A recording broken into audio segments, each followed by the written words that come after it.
ICRT, FM 100, Taipei, Taichung, and Kaohsiung.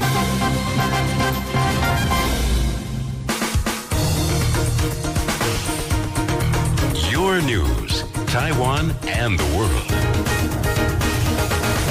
Good morning, it's 10 o'clock. I'm Liz Tsai, and it's time for Easy News on ICRT. The newly elected mayors of the 5 special municipalities say they fear their respective cities could face a ballooning debt crisis.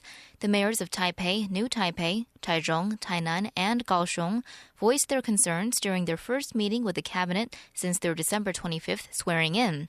They all say total debt could be as much as 769 billion NT dollars if the legislature fails to amend acts governing the allocation of government revenues and expenditures.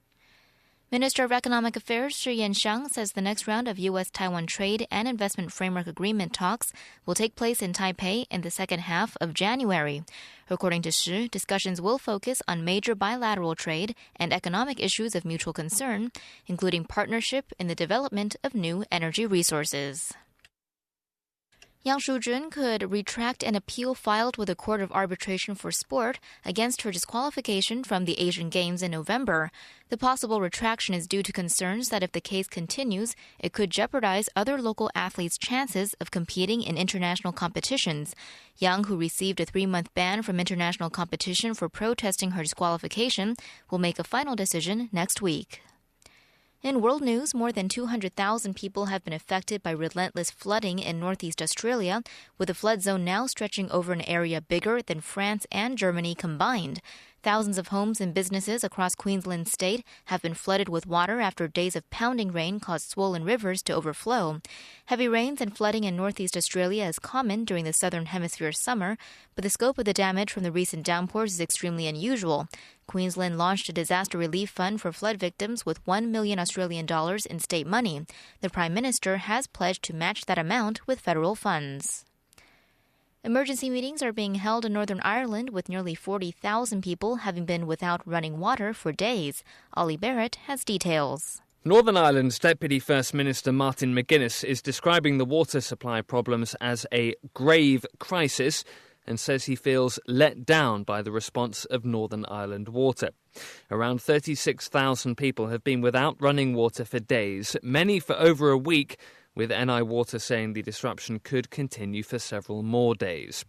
The firm's dealing with an unprecedented number of leaking pipes, which burst as a recent period of freezing weather thawed. 160,000 litres of bottled water are arriving from Scotland, and local councils continue to offer free showers. For ICRT News in London, I'm Ollie Barrett. Meanwhile, thousands of homes in Wales are also currently without water supplies, also because of burst pipes. In other international news, human rights groups are warning that security forces loyal to incumbent leader Laurent Gbagbo in Ivory Coast are kidnapping political opponents after the disputed election. Human rights groups have also reported dozens of bodies being dumped near a large forest. Now the United Nations believes up to 80 bodies may have been moved to a building in the pro-Gbagbo neighborhood. The UN has declared Alassane Ouattara the winner of a disputed presidential election. However, Gbagbo insists he won and is refusing to step down. Militants attacked at least 4 Christian homes today with a combination of grenades and bombs, killing 2 people. There was no immediate claim of responsibility, but such attacks have generally been the work of Sunni militants linked to al-Qaeda. It was the first attack against the country's Christian community since al-Qaeda-linked militants last week threatened a wave of violence against them. Thousands of Iraqi Christians have already fled to northern Iraq, fearing further attacks. Christian leaders estimate 400,000 to 600,000 Christians still live in Iraq. At one time before the war, some estimates said the number was as high as 1.4 million. The Central Weather Bureau is warning of a new cold front that is expected to push temperatures down to single figures in parts of northern Taiwan this weekend. The Bureau says the mercury could plummet as low as between 5 and 7 degrees in the greater Taipei area during the evening and overnight.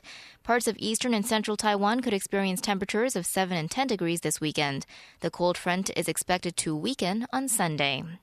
Looking at weather today, we have clear skies island-wide with a high of 13 degrees in Taipei, a high of 16 in Taichung, and a high of 20 degrees in Kaohsiung. Current temperatures are 15 degrees in Taipei, 16 in Taichung, and currently checking in at 18 degrees in Kaohsiung. That's Easy News at 10. I'm Liz Tsai.